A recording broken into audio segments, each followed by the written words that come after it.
For centuries, the Mongol Empire has been remembered for its unmatched military conquests, fierce leadership, and an unbreakable brotherhood forged on the steppes.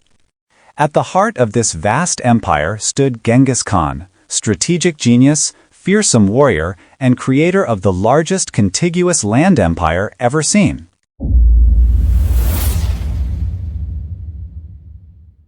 But even the greatest conqueror in human history had enemies far closer than the battlefield. This is the story of the infamous Mongol commander who betrayed Genghis Khan, a tale of ambition, jealousy, broken bonds, and a betrayal that shook the foundations of an empire.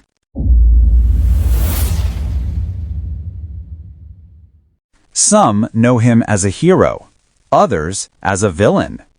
But all agree that his betrayal changed Mongol history forever. This is the rise and fall of Jamuka, Genghis Khan's sworn brother and sworn enemy.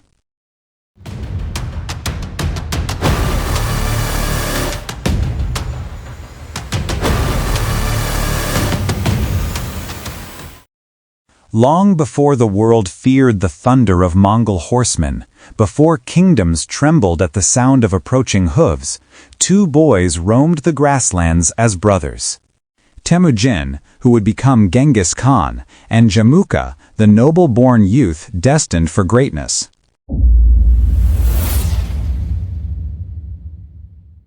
They met as children, playing, hunting, and learning the harsh rules of survival on the steppe. They became Anda, a sacred oath of brotherhood deeper than blood. In Mongol culture, an Anda was a companion for life, bound by loyalty and mutual respect.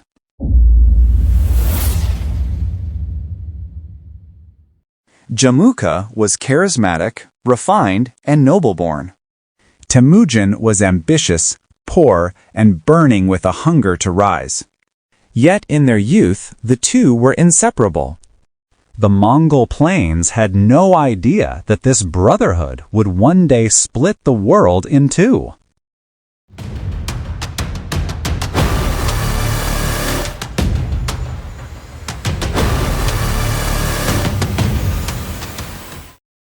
To understand the betrayal, you must understand the world they lived in. 12th century Mongolia was not a unified nation, it was a collection of tribes constantly at war. Alliances shifted like sand. Leaders rose and fell through violence, treachery, and the strength of their clan.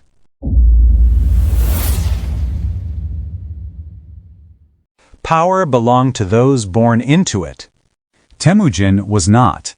His family was abandoned by their tribe. They were left to starve.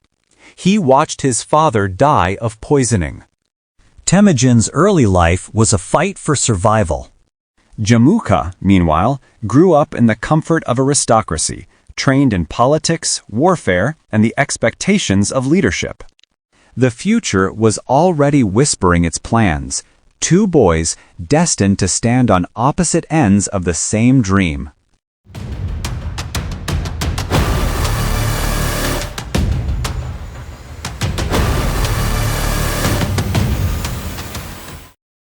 As they grew older, Temujin's rise was meteoric. He attracted followers not because of birthright, but because of vision. He promoted warriors based on talent, not clan. He united broken families, outcasts, slaves, and orphans under a new kind of loyalty.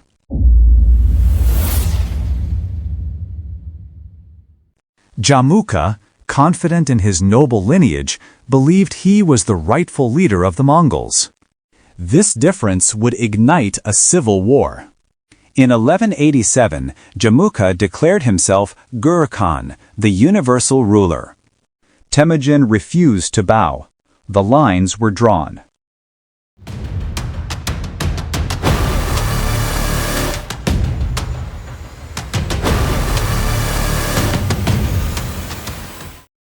Jamuka struck first.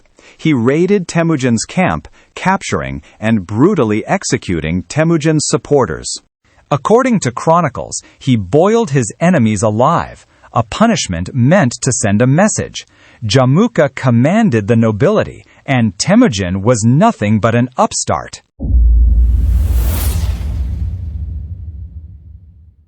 But the steppe was changing. Temujin's followers rallied. They believed in a new world, one where loyalty triumphs over noble blood. Battles raged across the plains. The two former brothers clashed again and again. Each victory brought Temujin closer to becoming Genghis Khan. Each defeat pushed Jamuka deeper into desperation.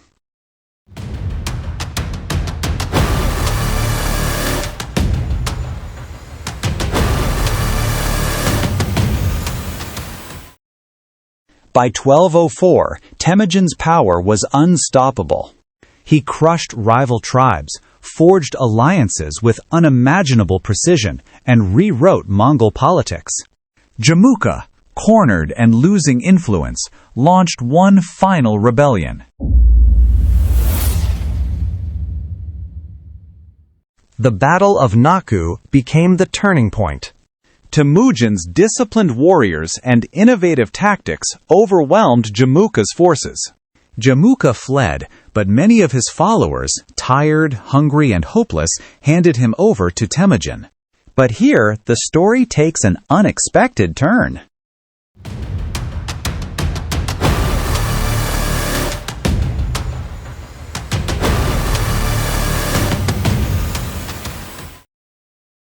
Jamuka's betrayal was not a single moment. It was a lifetime of choices. Betraying their childhood oath. Betraying the unity of the Mongol people. Killing Temujin's men in cruel fashion. Aligning with aristocrats who sought to stop Temujin's rise. Declaring himself ruler in defiance of their bond. Yet when Jamuka finally stood before Temujin as a prisoner, something astonishing happened.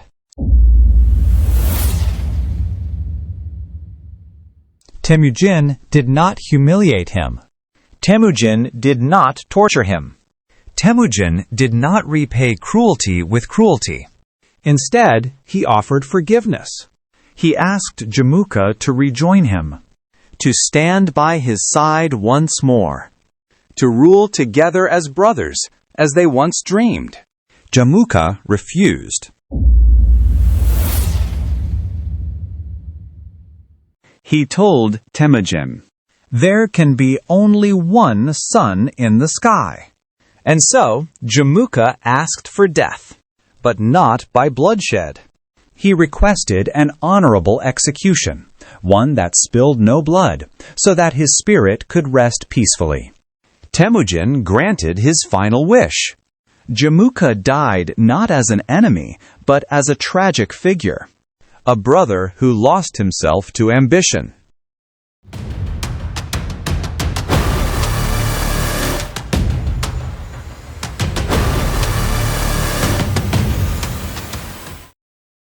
Jamuka is often remembered as a villain, but history is more complicated.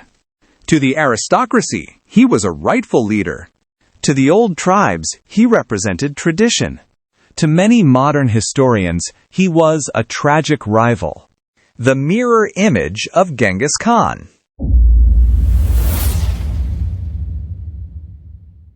His betrayal shaped the Mongol Empire in profound ways. It pushed Temujin to unify all Mongol tribes. It forced reforms that prioritized loyalty over bloodline.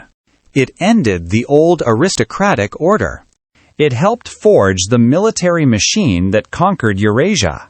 Without Jamuka's rebellion, Genghis Khan might never have become the unstoppable force known to history.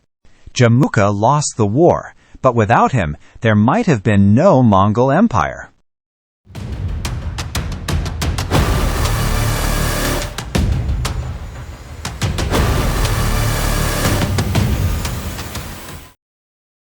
Behind every empire lie broken friendships, painful choices, and sacrifices invisible to the history books.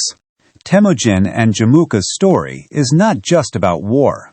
It is about a bond stronger than family and a rivalry stronger than destiny.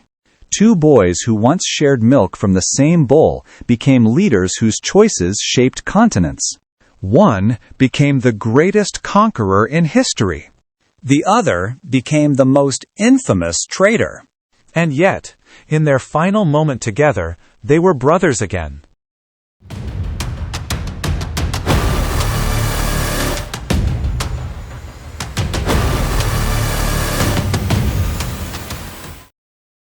The steppe remembers many kings, generals, and warriors. But none are remembered quite like Genghis Khan and the man who betrayed him. Their rivalry is a story of ambition, tradition, loyalty, power, and the high cost of destiny.